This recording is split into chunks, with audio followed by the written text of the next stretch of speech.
Presents. Video में आगे बढ़ने से पहले प्लीज हमारे चैनल को सब्सक्राइब कीजिए और बेल आइकन को प्रेस करना ना भूलें। हमारे वीडियोज को ढेरों सारा प्यार दें ताकि हम आपके लिए और भी बेस्ट हॉरर एनिमेटेड स्टोरी ला सकें। मैक्स और बाबा काल कोठरी की तरफ कार से आगे बढ़ रहे थे। जैसे जैसे टाइम बीते जा रहा था, मैक्स की चिंता एमी के लिए बढ़ता जा रहा था।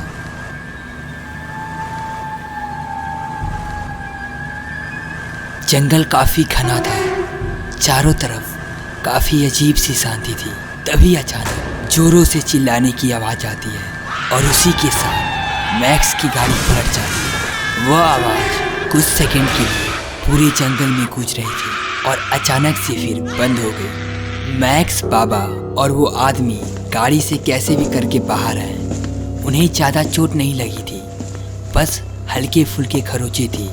मुझे जिसका डर था वही हो रहा है। कुछ बहुत बुरा होने वाला है, बहुत बुरा। क्या हुआ बाबा? आखिर ये कैसी आवाज थी और हमारी गाड़ी कैसे पलट गई? मैंने कहा था मैक्स, ये एमिलिया थी और ये आवाज भी उसी की थी। इसका मतलब वो हमें आने से रोक रही है? हमें नहीं, सिर्फ मुझे। वो तुम्हें नहीं रोक रही, वो सिर्फ मुझे रोकना चाहती है। पर क्यों? एमिलिया ऐसा क्यों करेगी? क्योंकि वो जानती है मेरे आने से उसे तुम्हें अपना बनाने में दिक्कत आ सकती है और वो कोई भी मौका नहीं देना चाहती जिससे वो तुम्हें दोबारा खो दे। मैक्स, हमें पैदल ही जाना पड़ेगा। उसके बाद वे तीनों जंगल के रास्ते आगे बढ़ने लगते हैं। चारों तरफ सिर्फ हवा की आवाज आ रही थी। धीरे धीरे वे आगे बढ़ रहे थे, तभी किसी के रोने की आवाज सुनाई पड़ती है।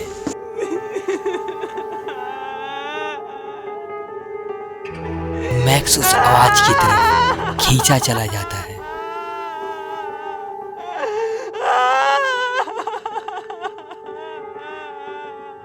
मैक्स, रुको। मुझे नहीं मालूम बाबा, मेरे साथ क्या हुआ अभी। बस मैं उस आवाज की तरफ खींचे चला जा रहा था। एमिलिया हमें हर तरीके से भटकाने की कोशिश करेगी, तुम्हें हमसे अलग करने की हर वो मुमकिन प्रयास करेगी जिससे वो तुम्हें पा सके। हमें इन सब को इग्नोर करना पड़ेगा। उसके बाद रोने की आवाज खत्म हो जाती है। फिर वे आगे बढ़ते हैं। आगे कई बड़े पेड़ दिखते हैं, मानो वे सब उस बात की गवाह थे जब एलेक्स और एमिलिया को जलाया गया था।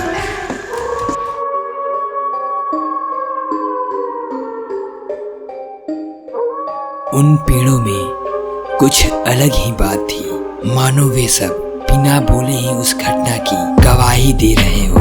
चांद की रोशनी और अंधेरे में वो पेड़ जैसे मैक्स की ही राह देख रहे थे।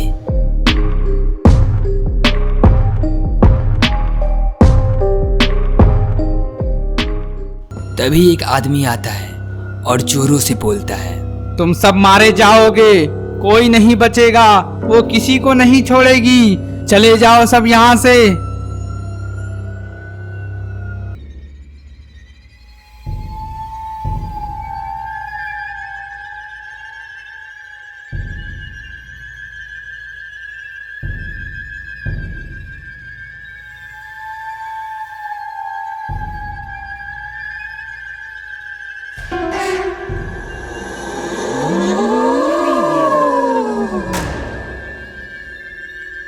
पर बाबा और मैक्स आगे बढ़ते रहते हैं और वे काल कोठरी पहुंचते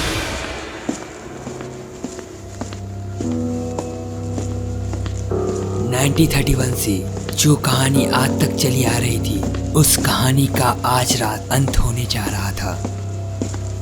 इस बात का गवाह फिर से वही काल कोठरी बनने जा रहा था जिसने बरसों पहले एलेक्स और एमिलिया की चीखें सुनी थी।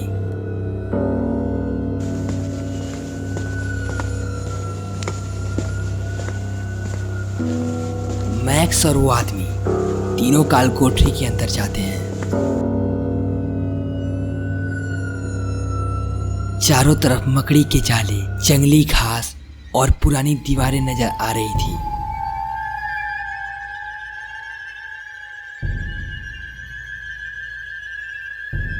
मैक्स आगे बढ़ता है और उसके पीछे बाबा और वो आदमी भी साथ चलते हैं।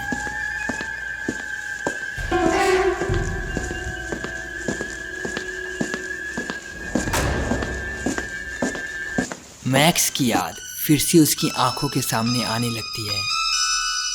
उस काल कोठरी के दरवाजे से लेके प्रेम करने की सजा, एमिलिया से बात, डैनियल और फिर उनकी चीखें, सब उसे धीरे धीरे याद आने लगता है। हर एक चीज मानो उसकी आंखों के सामने ही चल रहा हो, जैसे कि वो चाह के भी उन सब चीजों को रोक नहीं पा रहा हो।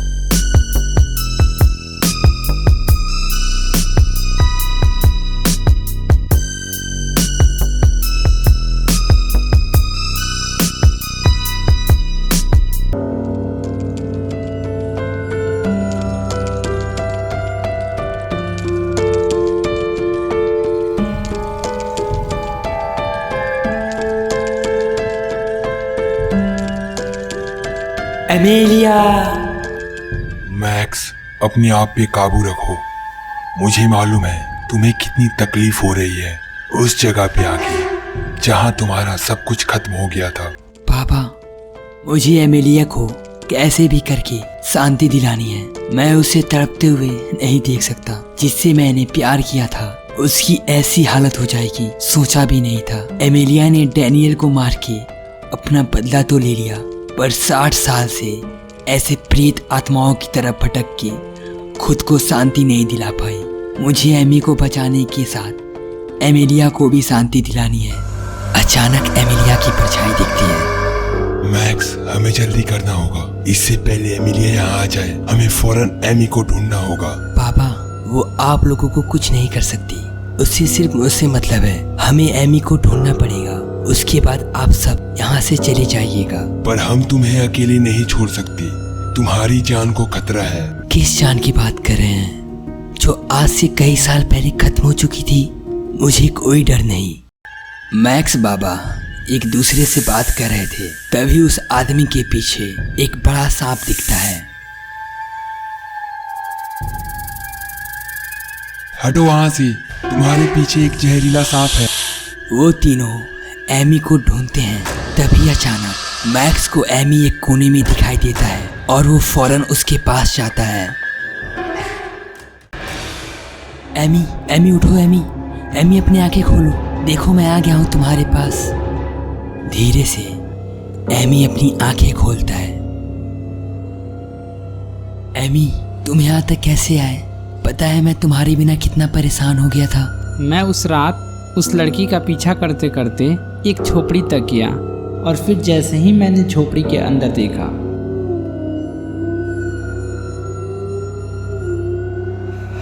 एक आदमी बेड पर लेटा हुआ था जो काफी ज्यादा डरा हुआ था। ऐसे लग रहा था जैसे उसे किसी चीज का खतरा हो। और वो आदमी उस दिन उस लाश के पास भी खड़ा था जहां हम सभी इकट्ठे होकर बातें कर रहे थे। अभी मैं ये सब सोच ही रहा था कि मुझे अंदर से जोरों से चिल्लाने की आवाज़ आई और मैं अंदर की तरफ बढ़ा।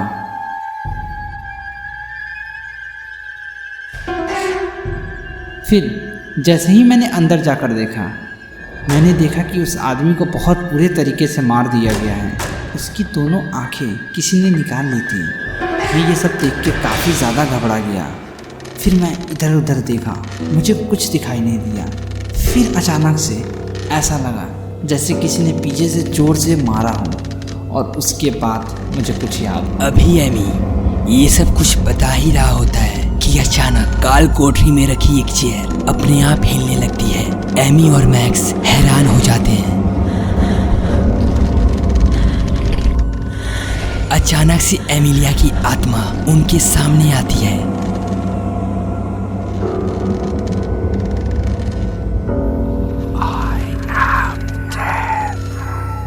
फिर वो मैक्स से बोलती है, एलेक्स, तुम आ गए। मुझे यकीन था तुम मेरे पास आ जाओगे। तुम नहीं छोड़ सकते ना मुझे। तुम्हारे जाने के बाद मैं कितनी तड़पी हूँ, इसका अंदाज़ा भी नहीं तुम्हें। आ जाओ ना मेरे पास हमेशा के लिए। चली जा यहाँ से, वरना आज तू हमेशा के लिए भस्म हो जाएगी। जैसे ही वो आदमी बोलता है, एमिलिया गायब हो जाती है।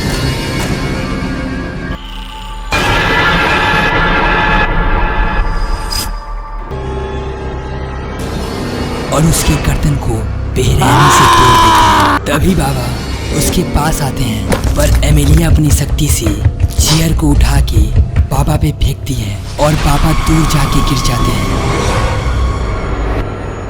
बाबा कैसे भी करके उठते हैं और अपनी तपस्या से मिली शक्ति का प्रयोग करते हैं।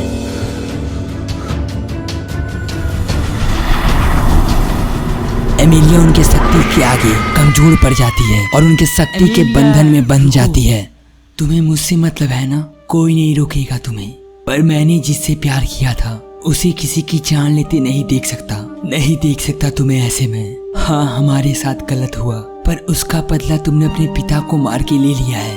अब इन्हें मार के मेरी एमिलिया को मुझसे दूर मत करो। तुम्हें मेरी इस आत्मा से मतलब है ना, मार दो मुझे और कर लो मुझे हासिल। प्रेम को पाना ही सब कुछ नहीं होता एमिलिया। प्रेम के लिए अपनी खुशी को त्यागना ही सच्चा प्रेम है। तुम अगर आज एलेक्स को पाने के लिए उसे मार देती हो तो तुम्हें एलेक्स तो मिल जाएगा, पर उसका प्रेम तुम्हारे लिए हमेशा के लिए मर जाएगा। ऊपर वाला ये सब कुछ देख रहा है और ऊपर वाला तुम्हें जरूर मिलाएगा, पर अभी ये वक्त सही नहीं है। माफ़ कर दो मुझे एलेक्स।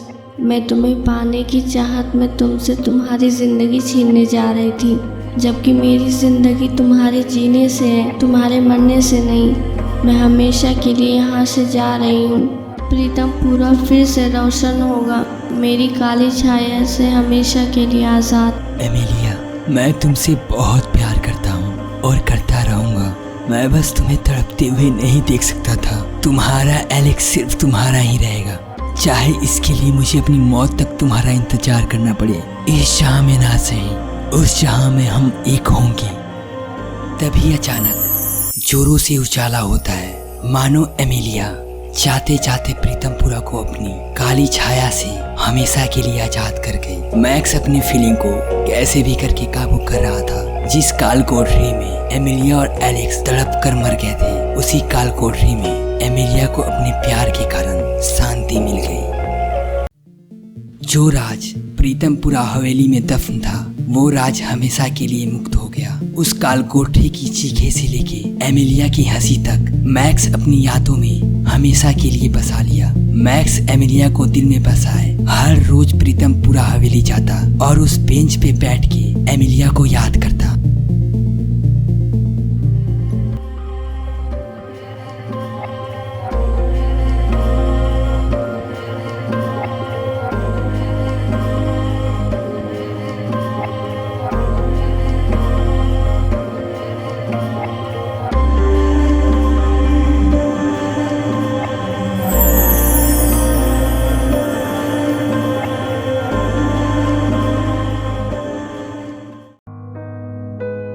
एमिलिया और एलेक्स की इस प्रेम कहानी को हमेशा के लिए पन्नों में दर्ज कर लिया गया, जिसे सुन के हर किसी की आंखों में आंसू आ जाते हैं।